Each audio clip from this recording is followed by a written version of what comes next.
Guys, Ogs here from the US. Thank you so much for watching. Please don't forget to subscribe to the channel, like the video, and any kind of help will really be much appreciated. Anyways, Frank Lampard press conference opened the door to many speculations. That's what the media and the social media like, because it gives you something to talk, right? Now I am making this video because he said something, but at the end of the day, the journalist pushed him to say certain things so they can have some material to talk about, right?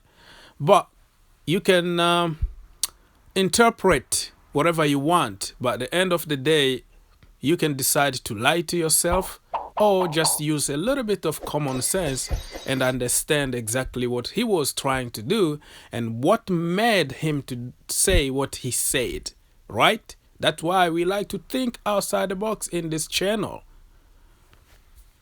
Is there anything imminent then in terms of last night the PSG director Leonardo saying that Edison Cavani is asked to leave in this window? Is he someone that you are potentially looking at?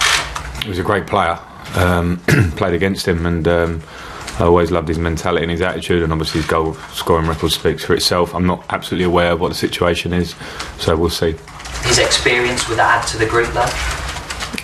Yeah, I mean, he's an experienced player, but so are many other players out there. So, you know, I think we are young as a squad, and we know about the transition. So, yeah, the idea of bringing in experience is something I'm certainly not looking absolutely away from, because I think sometimes the younger players need a bit of help, and if that's the case, then that may help us.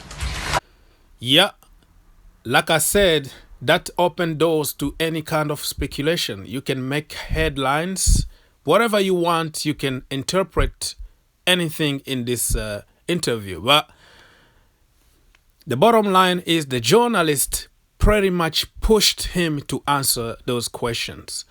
And he said there are many of them out there, you know, experience and all that. But people will pick up something that he said there and say, yes, Frank Lampard is going to sign Cavani. Okay, you can lie to yourself. You can get deluded. It's up to you. Feel free to do that. But just think about it. Cavani been talking to Atleti for more than 6 months. They have a contract already agreed in principle. And he is forcing out of Paris Saint-Germain to go because he got 2.5 years contract waiting for him at Atleti. Do you think he's going to accept to come to Chelsea for 6 months and then negotiate again with Atleti?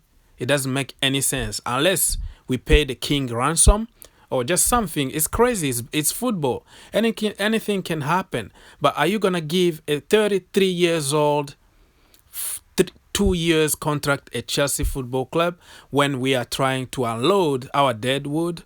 Giroud is going and other players might go too. Just think about it, man. Just use a little bit of common sense here.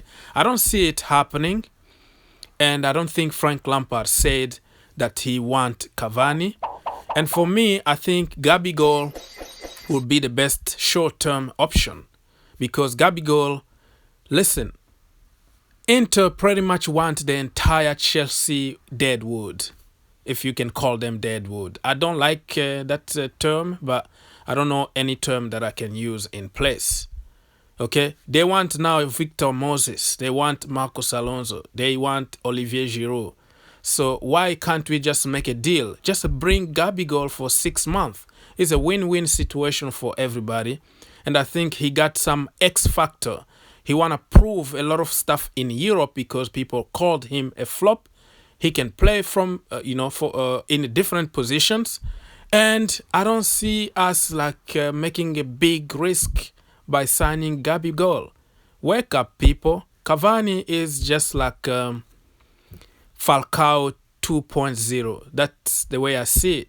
Because he will spend more time in the nursing room than playing on the field. In the last couple of seasons at PSG, he got injured all the time. Maybe 3/4 of the season, he's always injuries. I was even watching live one game, and he got injured by just kicking a penalty. He took a penalty. He scored it, of course, but he got injured, and he was out for 3 months. He got a lot of muscle injuries. The nature is catching up on him, and I don't see it as a good deal. Don't panic. We don't want another Falcao sitting on the bench and getting a lot of money for nothing. Wake up, people. Another injury update Frank talked about in his press conference is Reece James. And people are very happy because he's in contention for the game against Arsenal. But I am not. Good afternoon, Frank. Afternoon. Thanks for your time. Can we start with Reece James? What's the latest on his injury, please? He's got an injury to the back of his knee area. Not as bad as it could have been, or we maybe thought. So he's in contention for tomorrow, but it's going to be a tight call. So we're going to give him another 24 hours to see if it settles down. It's settled down pretty quickly so far. That must be a bit of a relief. Were you fearing the worst for a moment? Yeah, a little bit, because he had injuries at the start of the season, and his ankle really. So I was concerned with that. When it wasn't that, I was quite happy, and now it seems that it's not as bad as it, as I say, could have been. But I won't absolutely count my chickens. But hopefully he'll be involved tomorrow. If not, for the weekend. I know people will call me crazy for saying what I said, but Reece James should be rested. I don't want to risk Reece James for a long-term injury.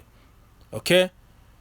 Yes, he's in contention, but for a big club like Chelsea Football Club, we should have solutions just in case. But now he's our best player by far. But just imagine if he got injured at the moment. What are we going to do in the Champions League and the fight for the top 4? So against Arsenal, we could afford, because they don't have that many top-class players. Aubameyang is not there. They are struggling with playing Saka and Maitland-Niles and all the players out of positions. Why should we worry too much and risk James for this game? Think a little bit outside the box, guy. Give the kid a rest and let's see if he can play on the weekend. There we go, guys. That's it for me for now. And just expect another video for my preview against Arsenal tomorrow. Let me know if you think I am crazy to think that Edison Cavani is not going to make it to the Premier League. Or do you think that we should risk Reece James for the Arsenal game, because without him we are not going to win? Think outside the box, and see you in a little bit.